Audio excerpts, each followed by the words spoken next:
A ver, Henri Bergson es digamos, un literato francés muy importante. Él decía que la inteligencia es hacer artificiales los objetos, especialmente las herramientas para hacer herramientas. Y la inteligencia artificial, de alguna forma, también es una herramienta para hacer herramientas. No valga el juego de palabras. En principio, el tema que hoy nos alberga es un tema bastante interesante porque es la inteligencia artificial y brechas tecnológicas en contexto de resiliencia económica y digital. ¿Por qué para nosotros es importante, por ejemplo, hablar de brechas tecnológicas? En el Perú realmente es terrible las brechas que hay, por ejemplo, las hemos visto durante el COVID, en donde, por ejemplo, decíamos como norma de bioseguridad que se dan en las manos, pero al menos particularmente en mi país, en lo que llaman asentamientos humanos, no llega el agua. Y es un tercio de la población de Lima la que, por ejemplo, no pueden acceder a servicios básicos de agua potable. Entonces, pedirles a ellos que verdaderamente puedan lavarse las manos, etcétera, etcétera, es una cuestión muy difícil en tiempos de pandemia, ¿no? Lo hemos visto, por ejemplo, en educación, porque, por ejemplo, la deserción escolar, la deserción universitaria creció a grados tremendos, porque a veces una familia tenía que compartir una computadora o un teléfono celular para poder escuchar las clases. Evidentemente, no hubo, digamos, un trabajo sostenido por parte de algunas, digámoslo así, de algunos ministerios de mi país que no permitieron hacer este tipo de cosas. Pero bueno, vamos a trabajar un poco la inteligencia artificial como una herramienta verdaderamente disruptiva. Ahora, en principio, cuando hablamos de resiliencia, hablamos de la capacidad de la persona para adaptarse, superar obstáculos, recuperarse y mantener una salud mental y emocional positiva en situaciones de adversidad, estrés o traumas. En esencia, la resiliencia, que es lo que nosotros hemos puesto en esta diapositiva, es la capacidad de rebotar o de recuperarse frente a situaciones medianamente difíciles, ¿no? La resiliencia económica, por ejemplo, se refiere a la capacidad de una economía para resistirse, para adaptarse, para recuperarse a las crisis, a los shocks, a los desafíos económicos. Consideramos que debemos comenzar a trabajar la resiliencia económica a partir de un contexto de un hiperimpulso de la inteligencia artificial, que es lo que nosotros hemos vivido en este tiempo. En ese contexto es necesario analizar cómo la inteligencia artificial puede cambiar la forma de ir haciendo las cosas, ¿no? Por nuestra parte. Muy bien. Consideramos que esta será una gran revolución económica. El euro digital es un proyecto del Banco Central Europeo para emitir su propia moneda digital, que sería el equivalente electrónico al efectivo. O sea, ¿qué quiero decir con esto? Que el euro no reemplazaría al euro, sino que funcionaría de manera paralela. El euro digital estaría sujeto a la normatividad bancaria, mientras que las criptomonedas, por ejemplo, no están sometidas a ninguna regulación. El euro digital estaría respaldado por este Banco Central Europeo que velaría por mantener el valor de la moneda. Por su parte, la estabilidad de las criptomonedas, como ustedes lo saben, si es que comparamos uno y otro servicio, depende de la fiabilidad y de la credibilidad de la entidad que las emite. En caso de problemas como las criptomonedas, sus usuarios no tienen a quién reclamar. La aparición del euro europeo a finales del 2023 es el hito económico de repente más importante para este siglo, según, por ejemplo, reseñan algunos economistas europeos. Pero debemos entender que este euro digital, para un poco brindarle este contexto que nosotros queremos a la exposición, nos sirve para ir reflejando dónde la inteligencia artificial se construye en el impulso de la productividad mundial. Veamos, por ejemplo, ahora sí, qué cosa es inteligencia artificial. La inteligencia artificial, según Medina, es la capacidad de las máquinas para emular el proceso de pensamiento o razonamiento humano, pero por su propia cuenta, con el propósito de cumplir un objetivo o tarea de éxito. ¿no? Esta inteligencia artificial, para que lo podamos entender mejor, es una combinación de algoritmos planteados con el propósito de crear máquinas que presenten las mismas capacidades que el ser humano. Cabe la pena hacer algunos símiles, ¿no? Yo en realidad pensé que la inteligencia artificial iba a estar más diseñada en función a algunos elementos medianamente interesantes, ¿no? O sea, ¿a qué me refiero? A que los sistemas iban a automatizar, ¿no? Pero lo que nosotros hemos visto en los últimos tiempos es que no. Lo que hacemos hoy día es convertimos texto en texto, texto en código, texto en imágenes fijas, texto en imágenes en movimiento, y con eso estamos cambiando de alguna manera, la forma de ver y de producir nuevos materiales. A ver, ¿por qué está cambiando el mundo gracias a la inteligencia artificial? Los algoritmos de la inteligencia artificial pueden suponer un salto, por ejemplo, en la lucha contra el cambio climático, por su capacidad de analizar datos y predecir escenarios. Un grupo de investigadores del Hospital General de Massachusetts ha logrado detectar el cáncer de mama con hasta 5 años de antelación, gracias a un modelo de aprendizaje creado a partir de la inteligencia artificial. McKinsey y Company sostienen que la inteligencia artificial podría aumentar la productividad global en de un 0,8% a 1,4% anualmente hasta el 2030, ¿no? Donde se cumple con, digamos, las metas, se supone, de los objetivos de desarrollo sostenible. El mundo va a cambiar y la economía global se va a ver afectada por los avances de esta tecnología. Muchísimos, lo escuchamos a diario a través de los medios de comunicación, piensan y sostienen que la inteligencia artificial te va a reemplazar en el empleo, ¿no? Que la inteligencia artificial va a terminar haciendo que se despidan miles y miles de trabajadores. Particularmente no soy de esa idea. Nosotros hemos vivido una serie de revoluciones industriales y eso ha determinado, por ejemplo, que sí, que verdaderamente puedan salir algunos del sistema, pero en realidad son aquellas profesiones que no se adaptan o son aquellos profesionales que no se adaptan frente a los cambios. No, la inteligencia artificial no te va a quitar el trabajo, tenlo por seguro. Lo que va a hacer es que alguien que tenga conocimiento de inteligencia artificial te quite el trabajo, porque él va a ser mucho más productivo que tú. Y esa es, por ejemplo, la característica que yo veo en los próximos años, ¿no? Porque de todas maneras nosotros vamos a necesitar un apoyo sostenido en relación a este tipo de herramientas futuras. Por ejemplo, aquí, yo tengo por acá una nota, pero no, podemos esperar un rato más, sobre Geoffrey Hinton, el padre de la inteligencia artificial que acaba recientemente de abandonar Google por el peligro que supone la inteligencia artificial. Oigan, no sé, yo particularmente creo que esta noticia, por ejemplo, llena de un manto negro esta cuestión de la inteligencia artificial, ¿no? Estamos muy preocupados por lo que la inteligencia artificial puede acarrearnos de manera real y sostenida. Muy bien. Sam Altman, no sé si lo reconocen. ¿Reconocen al caballero?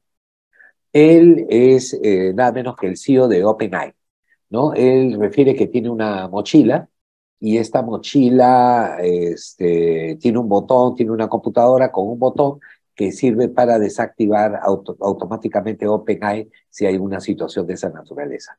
Yo sé que la gente de Google estaba haciendo experimentos en computadoras, ¿no? Esta es una leyenda urbana de hace muchos años, en donde había una habitación en donde estaban trabajando la inteligencia artificial como tal aplicada a los idiomas.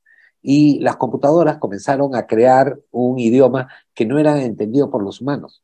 Les dio tanto miedo a los funcionarios de Google que simplemente apagaron la computadora y desenchufaron la máquina, según lo que dice la leyenda urbana. Y eso me parece a mí una versión tentadora de lo que hoy en el mundo está ocurriendo con la inteligencia artificial. Muy bien. Este, mientras otros sostienen lo terrible que es la inteligencia artificial, yo pienso que creo que hay que verlo con pinzas, ¿no? Sin embargo, mucha gente dice que ahora ya la gente ya no va a escribir, etcétera, etcétera, pero particularmente creo que no.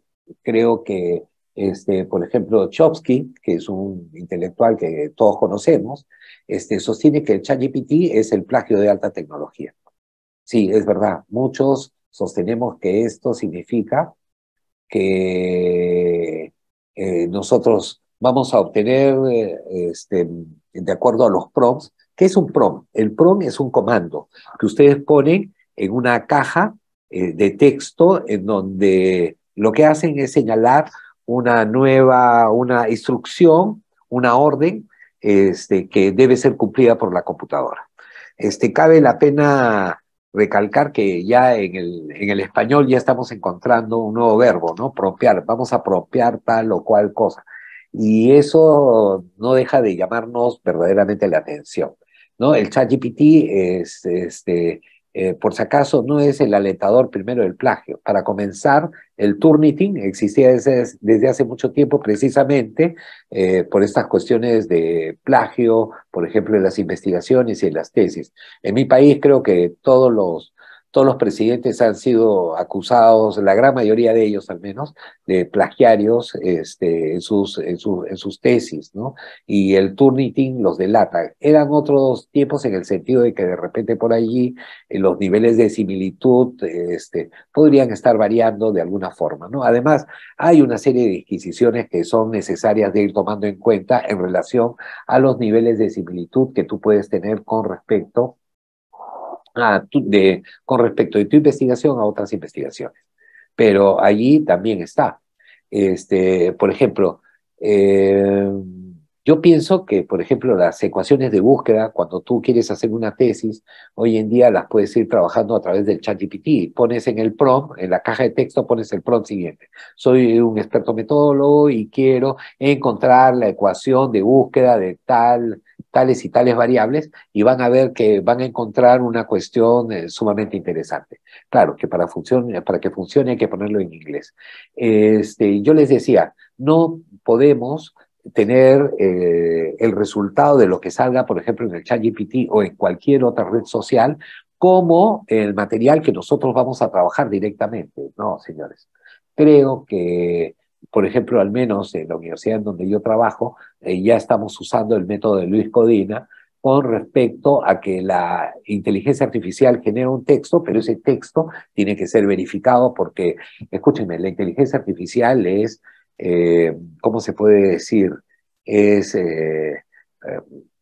discriminadora, es racista, es misógina, y por eso creo yo que es necesario que nosotros verifiquemos el material.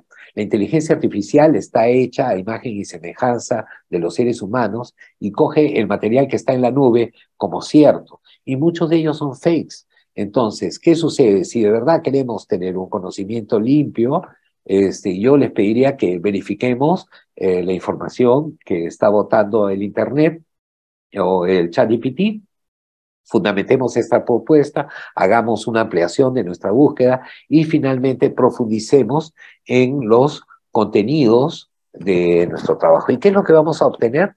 Vamos a obtener un nuevo conocimiento validado y enriquecido. Ese es el proceso por el cual nosotros tenemos que comenzar a trabajar con una visión de futuro con estos programas de inteligencia artificial, ¿no? ¿Por qué? Porque estos programas de inteligencia artificial no son, o bueno, como están hechos a imagen y semejanza del hombre, tienen muchos errores que, por ejemplo, nosotros deberíamos ir tomando en cuenta. Miren, aquí tienen con Midjourney algunas imágenes con un estilo hiperrealista. Ustedes pueden ver al expresidente de los Estados Unidos capturado por la policía. Alucinante la manera en la que, por ejemplo, nosotros podemos ver y trabajar en estos escenarios. ¿no? Pero estamos viendo que hay un nivel de corrupción en la inteligencia artificial. Yo no diría que en la inteligencia artificial, sino en los seres humanos que usamos la inteligencia artificial para, por ejemplo, solicitar prompts como estos, ¿no? O sea, yo creo fervientemente que vamos a tener que invertir muchísimo, sobre todo en el aspecto ético, para poder velar por la inteligencia artificial de una manera realmente interesante e inteligente. Muy bien. En el Perú, hace poco, algunos adolescentes eh, erotizaron digamos, algunas imágenes en video de sus compañeras de clase y lo subieron al Internet. Cosa que a mí particularmente me pareció realmente terrible, es un delito, ¿no es cierto? E incluso les pusieron matrícula condicional a los estudiantes y eso pues, no sé, llama la atención que, por ejemplo, podamos comenzar a usar la inteligencia artificial de una manera no muy interesante, no muy inteligente y poco resiliente, ¿no? Los problemas mayores, a mi juicio, vienen con la piratería cerebral o el neurohacking. Esta se define como la manipulación de la información neuronal o el aumento del rendimiento cognitivo mediante el interfaz cerebro-computadora, no sé, o la estimulación transcraneal de la corriente continua. El neurohacking se enfoca en la utilización de técnicas y estrategias para mejorar el rendimiento y la función cerebral. La piratería cerebral o neurohacking se define como la manipulación de la información neuronal, así como ustedes lo están viendo. El cerebro, así como tu computadora es vulnerable al ataque de los piratas informáticos, el cerebro también es vulnerable a los ataques de los ciberhackers o de los biociberhackers, ¿no? Este pirateo informático es concebido como un ataque al cerebro humano para extraer data sensible como datos y recuerdos, inclusive la capacidad de inyectar nueva información. Por ejemplo, ayer me pasaron un video en donde a través de un conector cerebral iban introduciendo un programa en tu cerebro para mejorar las capacidades del habla a quienes habían sufrido problemas cardiovasculares. Miren, digamos, a contrapelo de este tipo de situaciones, cuando el biohacker se puede utilizar de una manera realmente positiva. Los hackers cerebrales estudian cómo engañar el cerebro, ¿no? Estar al tanto de sus puntos débiles, quebrar su atención y manipular su conciencia. No nos engañan, decía Martínez Conde, los magos, sino que nos engaña nuestro propio cerebro. El neurohacking se enfoca precisamente en la utilización de técnicas y estrategias para mejorar el rendimiento de la función cerebral. Muy bien. Entonces, podemos referir que el neurohacking controla el mundo, que, por ejemplo, los niveles y los ratios de atención van variando. Por ejemplo, en algún momento determinado, el hackeo cerebral, que creo yo es el verdadero peligro, ¿no? Y esto sí puede incidir en aspectos inclusive de corte económico, puede destruir la capacidad de atención de los niños, ¿no? Estamos viendo cómo la sobreestimulación de aparatos electrónicos y de pantallas está desintegrando de alguna forma la atención. Los ratos de atención hoy en día de los estudiantes es de 1 minuto 40, más o menos, como para que ustedes vean este tipo de situación que termina siendo sumamente peligrosa, ¿no? Entonces, por ejemplo, programas como Friends, cuyos ¿cómo se puede decir? Cuyos remates de chiste tienen más o menos de 1 minuto 40, se constituyen pues en un símbolo de rating hasta hoy porque precisamente ese ratio de atención de los adolescentes ha bajado a 1,40. Entonces, hasta hoy programas como Friends van a tener allí un caldo de cultivo interesante. La neuroprogramación es una manera de secuestrar la mente de la gente. Por ejemplo, las grandes transnacionales que han hecho, que ustedes lo primero que hagan al levantarse en las mañanas sea coger su teléfono para ver qué es lo que verdaderamente está pasando en el mundo, ¿no? Y eso realmente nos parece realmente extraordinario. Hay tres formas maliciosas del neurohacking. La manipulación, el input, la manipulación de entrada, que es el tipo de pirateo cerebral producida a través, por ejemplo, de estos aparatitos que son los electroencefalogramas, ¿no? Por ejemplo, con eso también lo pueden hacer. Otra forma es el de salida, que es un ataque cibernético durante las fases, por ejemplo, de la medición, y la otra que es el pirateo cerebral a nivel de decodificación y clasificación. Hoy día podemos extraer del cerebro de la gente a través de un electroencefalograma un poco más sofisticado, porque este solamente tiene un nodo.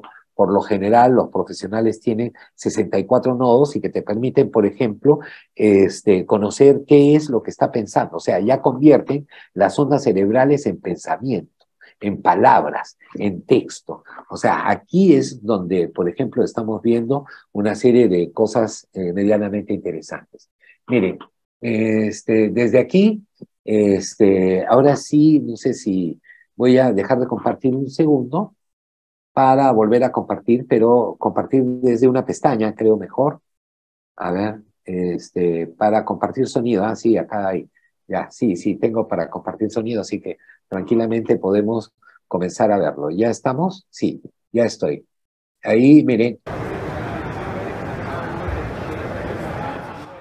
lo que están viendo allí es un tipo que está moviendo objetos con el cerebro. Esa es, en todo caso, la modificación que podemos hacer. Sí lo podemos hacer. Por una cuestión de tiempo, no puedo enseñarles que, por ejemplo, que podemos hacerlo con este aparatito, ¿no? Yo tengo ahí un juego que se llama Neurofan y que te permite hacer eso. Miren, otra forma es precisamente cómo estamos secuestrando la mente, ¿no? Que de tal forma que, por ejemplo, hoy te ponemos un dispositivo, como van a poder ver aquí, que está unido a un electroencefalograma con tu teléfono y pones la opción de video y va a tomar video de las cosas que la emocionen. Solamente vamos a ver ahí una referencia.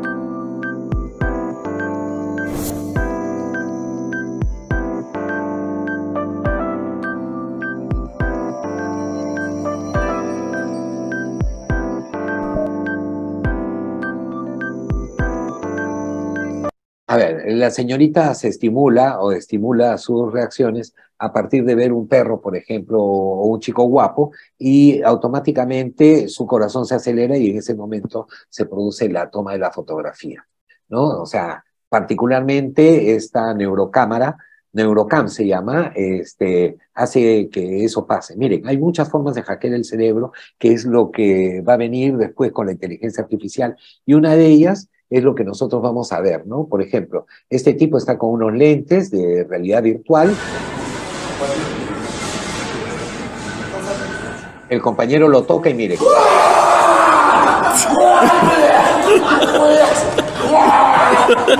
¿Por qué grita? O sea, si nosotros sabemos, cuando te ponen los lentes, que es parte de un entorno simulado, pero el cerebro de alguna manera nos juega muchas malas pasadas. Entonces, el neurohacking del futuro, y hacia sobre lo que tiene que ir nuestra resiliencia, va a estar en función de esos elementos. Miren, así como las madres, cuando queríamos hacer dieta, nos servían en platos más pequeños, miren las cosas que ahora podemos ver. Galletas, que tú te pones los lentes y ves que la galleta comienza a crecer. Y al momento de crecer la galleta, ¿cómo se llama? Todo cambia. ¿Se dan cuenta o no se dan cuenta? A mí particularmente me parece realmente una experiencia extraordinaria, ¿no? A ver, tengo acá, por ejemplo, también otra experiencia que se llama el miembro fantasma. Por ejemplo, tú cuando pierdes un brazo, todavía tienes dolor en el brazo porque tu cerebro no se ha acostumbrado a la pérdida. Entonces, para curar eso, ¿qué haces? Muy simple, miren, esta es una experiencia sobre ello, precisamente, a ver, en donde lo que van viendo es que este brazo ya no duele cuando puedo, a ver, cuando puedo de alguna manera duplicarlo, ¿no? Miren, ahí ustedes pueden ver el muñón, pero en unos minutos más los sensores también que le pone y automáticamente por realidad aumentada, por ejemplo, vamos a ver que se produce el brazo. Al sustituir el brazo por uno virtual, de alguna forma, el dolor desaparece, ¿no? ¿Qué hemos hecho? Algo tan simple como engañar el cerebro. Miren, otra experiencia que ustedes pueden ver también desde la inteligencia artificial es esta. El diario El País recrea a una niña, el avatar de una niña de tan solo 7 años, y la pone a convivir con la mamá. Ella había muerto 4 años antes y, ¿cómo se llama? La mamá no se había despedido. Y miren, 많이 보고 싶었어. 엄마도 나 보고 싶었어. 우리 나연이, 나연아, 나연이 잘 있었어? 엄마 나연이 보고 싶었어.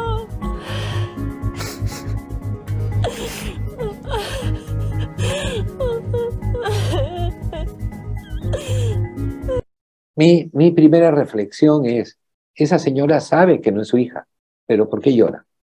Hay un componente cognitivo, el cerebro nos manda señales, ¿no? Y eso hace que de repente por allí la situación no se dé de la misma manera, ¿no? Y eso es lo que, por ejemplo, nosotros podemos ver. Hemos engañado al cerebro, apenas la ve la mamá, se conduele.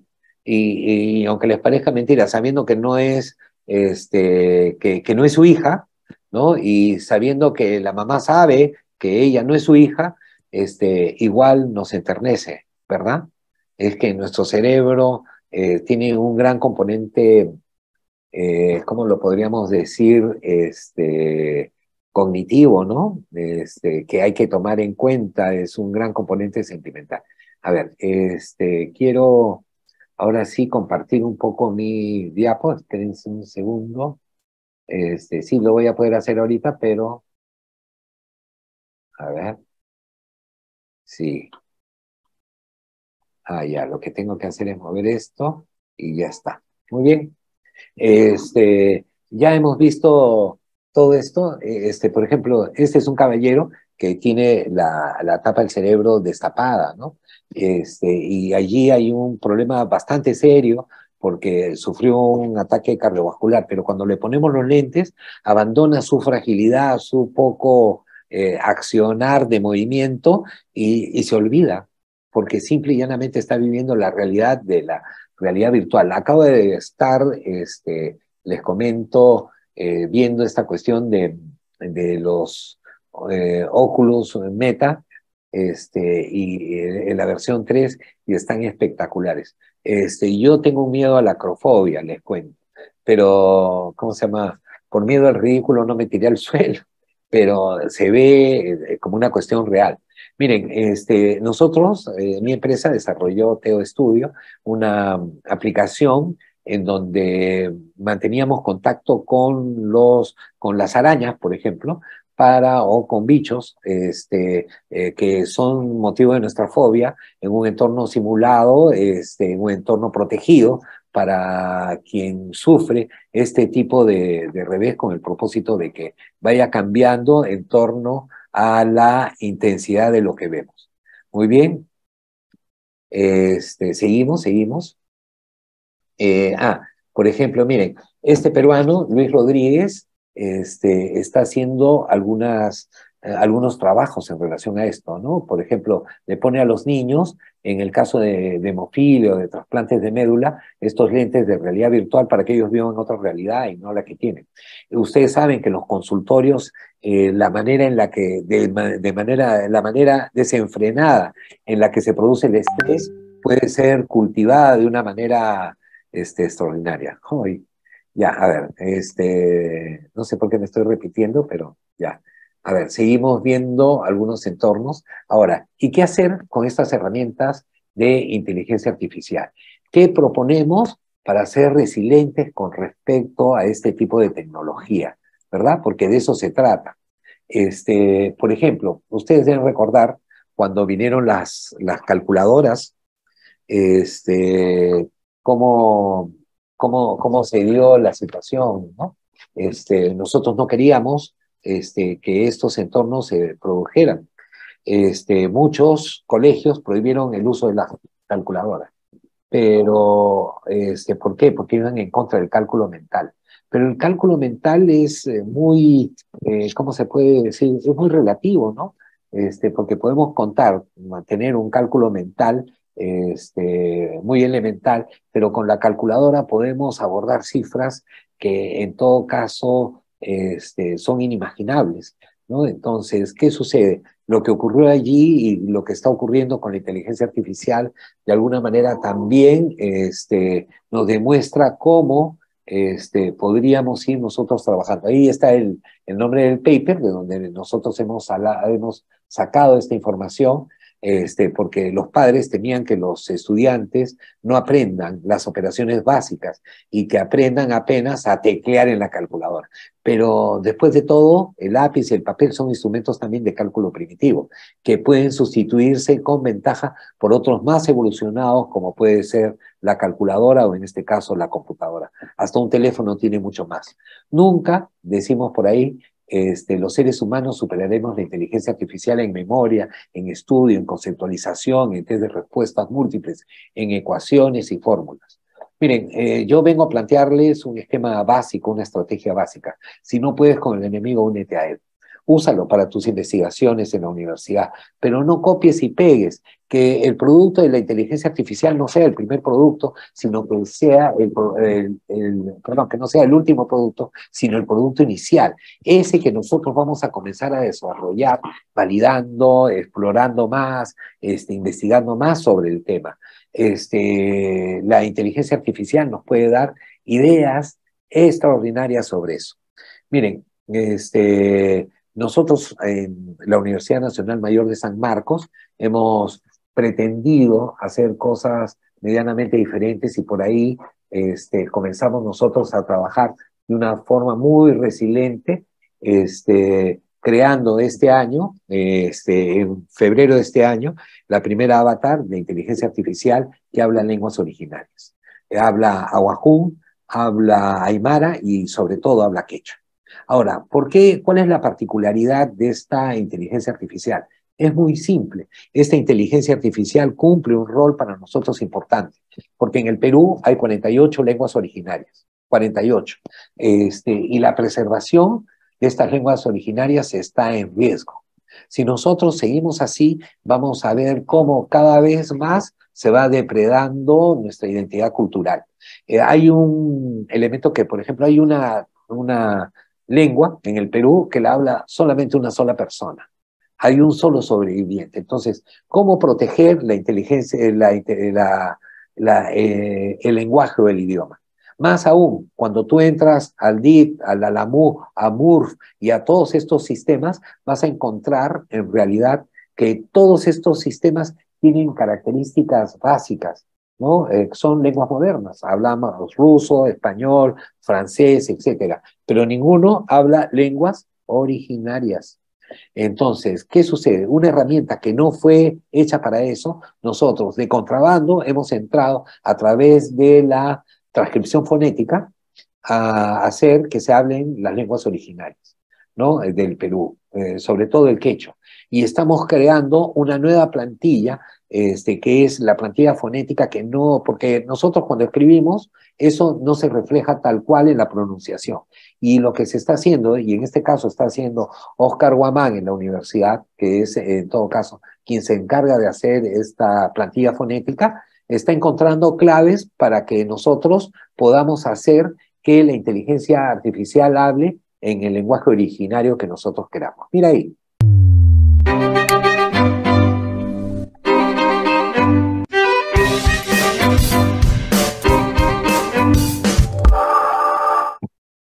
Facultad de Letras Mi. Una ion hoy pachacaptin huechas jacascamanta. Iskay baranca pregrado pi wan posgrado pi yachaj kunaman jaidia yapi. Yachachipaj kaypikajpaj punkunta kichanja. Letraska musuj yachachimani richkan. Pichha yachay hatinapaj hiña basikunam kay hukniji yachaypaj kanja. Chayna yataj yachay hatipaypi amachanapipa sufta pantalla. Pusak chunka softayohvan hanchis chunka pichhayoh pulgadakunayohmi kanja. Hayaykognin Hawaii-pim letraspa kamachikugnin Gonzalo Espino. Allin kashantaban imapaj kashanta. Kay musuj llamkanakunataja yachachikunapajban imapaj kashanta Hawaii-kun. Calle Rurastinwan Hawastin yachachipajmi kanja. Universidad Nacional Mayor de San Marcos mi Facultad Letras Manallinin. Kaj yachachikuna kutishantamwi yakamun. Facultad de Letras Pañaupa Pachapi Kamachef Dr. Carlos García Bedoya Yapamanta Kai Yachachi Hayari. Nimpi Ruraita Hayari Chinja. Kai Rubaiwan mi Yachach Kunapiwan Hawamanta Kafruna Kunapi. Perdonen que de alguna manera interrumpa un poco el noticiario, pero no sé cuánto tiempo tengo. Si me pueden avisar, sería genial. Sí, en 5 minutos ya debe estar terminando. Ya, entonces, perfecto. Entonces, voy dando un poco las conclusiones, si les parece. Tengo ahí una serie de herramientas y de cosas que verdaderamente les puede agradar muchísimo y que tienen que ver, pues, con el trabajo que nosotros vamos a ir desarrollando. Pero igual, como ustedes han visto, este avatar de inteligencia artificial ahorita también es una tiktokera, hoy ya es una influencer también. Hay historietas que han hecho estudiantes de Trujillo que ni siquiera pertenecen a esta universidad, en donde, por ejemplo, ponderan a Illari, ¿no? De una manera muy especial, muy cariñosa. Tanto es así que, por ejemplo, hacen que ella murió, o sea, la niña Illari muere, y el padre Carlos, cualquier similitud es pura coincidencia, crea un avatar para recordar a su hija que habla quechua. Y eso me parece a mí realmente fabuloso, porque ya estamos haciendo cosas diferentes. Yo sé que se parecen algo a la historia de Astro Boy, pero no veo mayor problema en ello. Las conclusiones, ¿no? La relación entre la resiliencia económica y la inteligencia artificial es un tema importante para el mundo actual, que duda cabe, ya que la inteligencia que la IA está desarrollando, desempeñando un papel cada vez más significativo en la forma en la que las empresas y las economías se adaptan y se recuperan de situaciones adversas. Pero en ese sentido, yo propongo una serie de situaciones. La primera debe estar en función de la automatización de los procesos.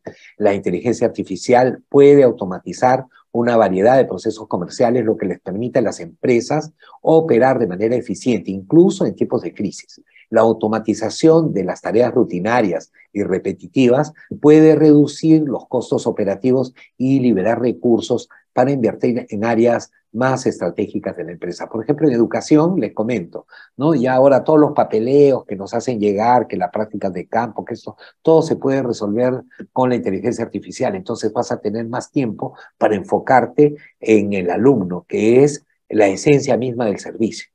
Segundo, el análisis de datos en tiempo real.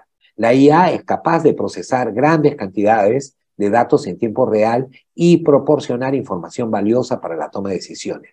Esto es esencial en situaciones de crisis, ya que permite a las empresas ajustar sus estrategias de manera rápida y efectiva. Lo tercero es la predicción y planificación. Los algoritmos de la inteligencia artificial pueden ayudar a prever tendencias y eventos futuros, lo que es fundamental para la planificación estratégica. Esto permite a las empresas estar mejor preparadas para enfrentar situaciones adversas y tomar medidas mucho más proactivas.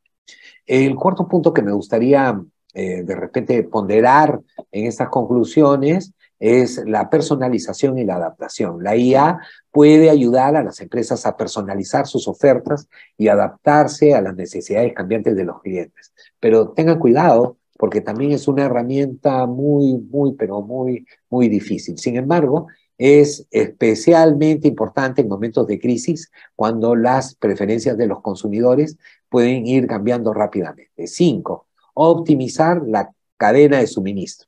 La inteligencia artificial puede mejorar la gestión de la cadena de suministro al prever interrupciones, optimizar rutas de entrega y gestionar inventarios de manera más eficiente. Esto es fundamental para garantizar la continuidad de las operaciones comerciales en situaciones de crisis. La reducción de costos y aumentos de la eficiencia, ¿no? La automatización y la optimización impulsadas por la IA pueden ayudar a reducir costos y mejorar la eficiencia operativa. Esto permitirá a las empresas mantenerse resilientes, incluso en condiciones económicas desafiantes. 7. Innovación y diversificación. La inteligencia artificial puede fomentar la innovación e impulsar el desarrollo de nuevos productos y servicios. La capacidad de adaptarse y de diversificarse es fundamental para la resiliencia económica, ya que permite a las empresas explorar nuevas oportunidades en momentos de crisis. En resumen, la inteligencia artificial puede desempeñar un papel importante en la construcción de la resiliencia económica al permitir que las empresas sean más ágiles, eficientes y capaces de adaptarse a situaciones cambiantes. La capacidad de utilizar datos, automatizar procesos y tomar decisiones basadas en información en tiempo real pueden ayudar a las empresas a enfrentar desafíos económicos y mantener siempre la competitividad. Yo creo que la inteligencia artificial en los escenarios futuros que nos van a tocar vivir es esencial, ¿no? Miren, les hemos mencionado todo lo malo que tiene la inteligencia artificial. A mí en las clases de periodismo me enseñaban que el periodismo era una herramienta que podía servir para dar la vida o también para dar la muerte, ¿no? Como es el caso de un bisturí. Pero la pregunta es, ¿en qué lado quieres estar? ¿No? Yo particularmente quiero estar en el otro lado, en el lado en donde nosotros comencemos a ver las cosas desde una perspectiva diferente con la inteligencia artificial. Miren, hay grandes reformas que la misma inteligencia artificial está impulsando en cada una de las empresas. Y yo creo que lo que va a ocurrir es o estás con la inteligencia artificial o estás espectorado del sistema. ¿Estás conectado a Internet o simplemente vas a estar pateando latas, decimos nosotros, ¿no? Algunos cilindros, pero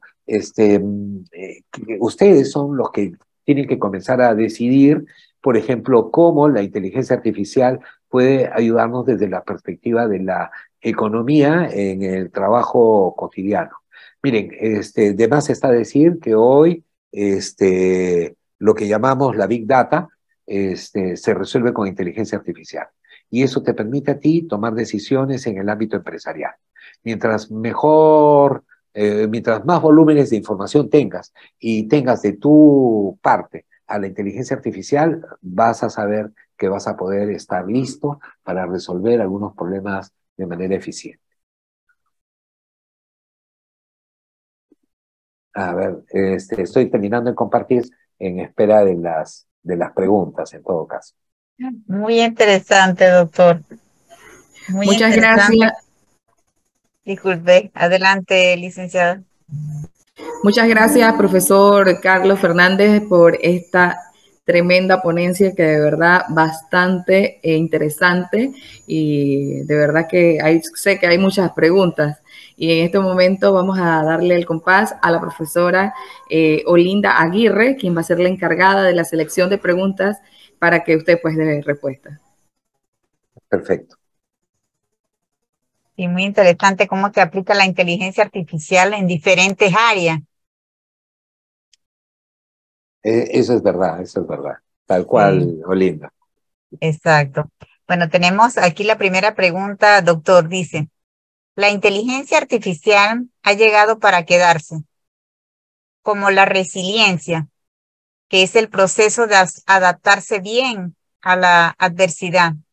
¿Podrá el hombre controlar y dirigir de manera sostenible ese proceso de la inteligencia artificial sin que caiga en manos malintencionadas?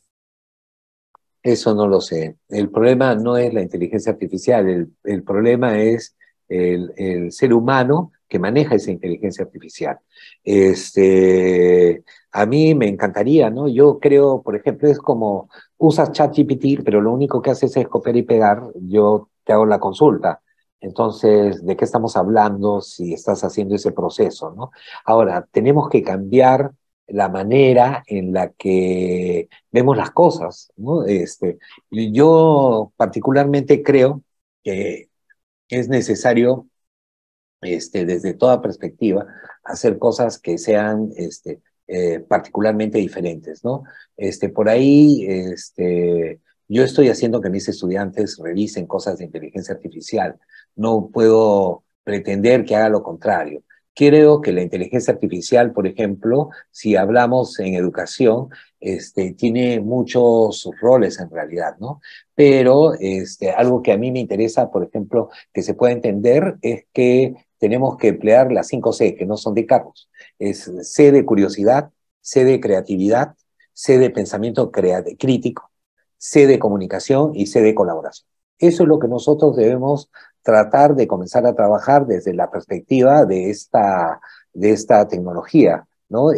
¿Por qué? Hay que tener la curiosidad para, por ejemplo, ir viendo qué hace cada inteligencia artificial. Hay una inteligencia artificial para cada cosa que se hace, ¿no?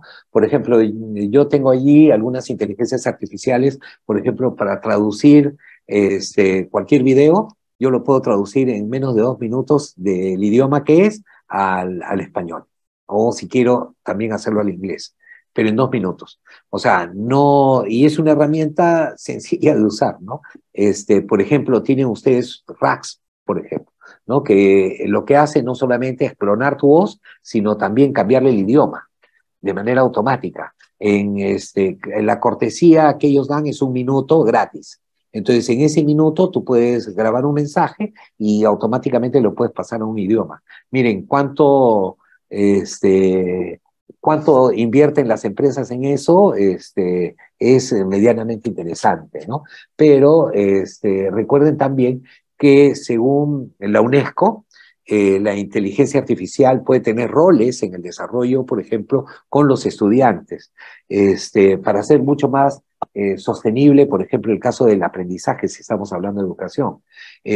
O sea, pero en economía también, ¿no? Por ejemplo, cogemos el ChatGPT como un motor de posibilidades, o sea, es decir, que te exprese todas las alternativas para expresar ideas y que te puedan servir de inspiración para el desarrollo de lo que tú quieras hacer. 2, se convierte en un oponente socrático. Tú le vas haciendo preguntas y te va respondiendo sobre las dudas existenciales en materia económica que puedas tener. 3, te puede servir de un coach de colaboración, ¿no?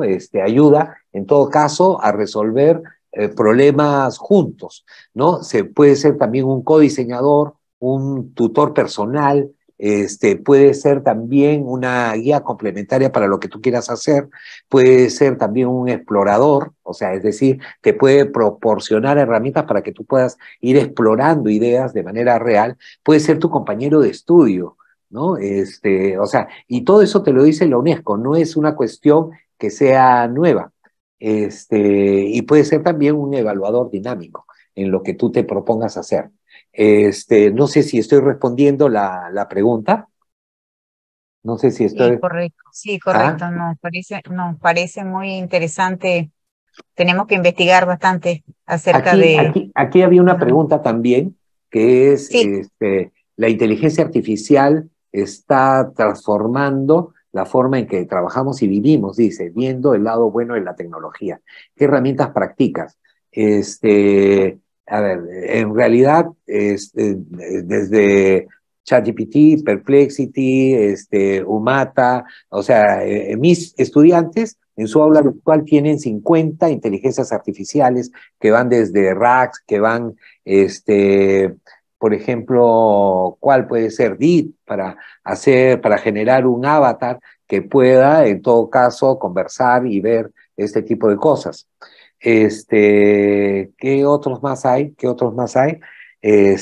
No sé, Kyber, por ejemplo. Si quiero yo generar música, yo lo he hecho con SoundDraw.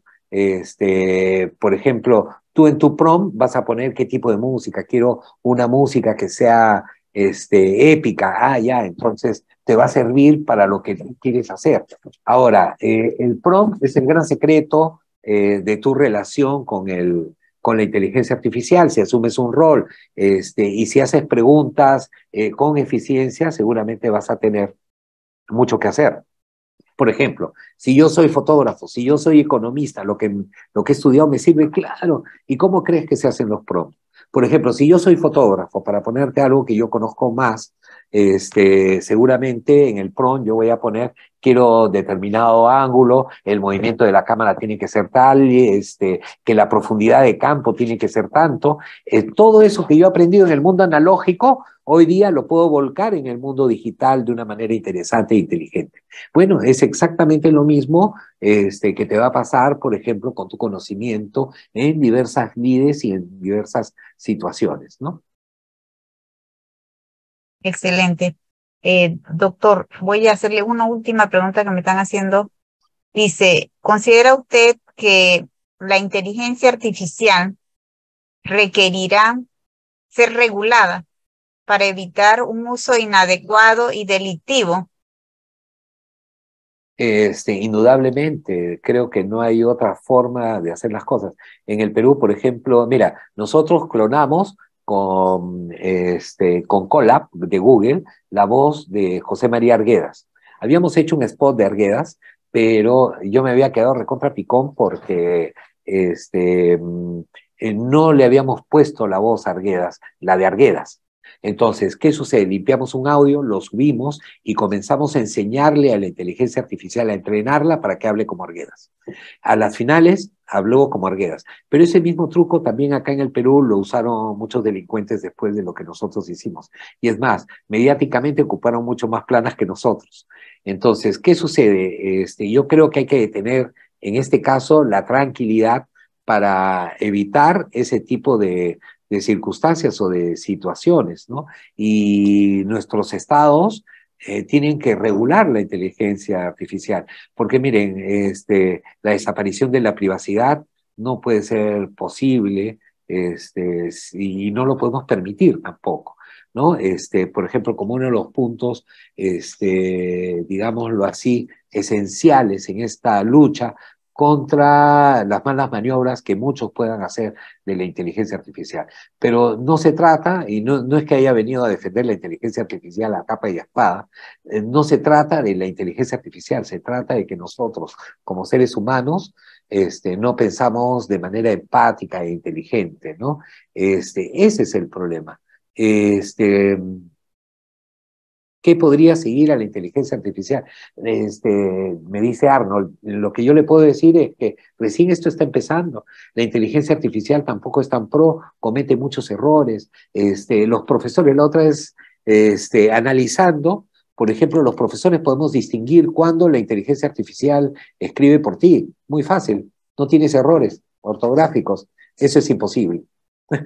Otra forma es que hay unas maneras de encadenar los textos que los hace repetitivos, ¿no? Por ejemplo, en ese sentido, también podríamos ir hablando de que no es la inteligencia artificial o la mejor manera de hacer las cosas, ¿no? Y tampoco es la herramienta que no va a poder ser factible de ser socavada mediante nuestro trabajo cotidiano. Yo sí creo que es muy fácil detectar. Tú mismo sabes cómo escribe tu alumno. Dime, cuando comienzas a ver un texto diferente, ya tú puedes comenzar a pensar y a decir, no, pues esto no lo hizo él, ¿no? Ahora, lo que tenemos que hacer es promover la creatividad y el pensamiento crítico. Eso es lo primero.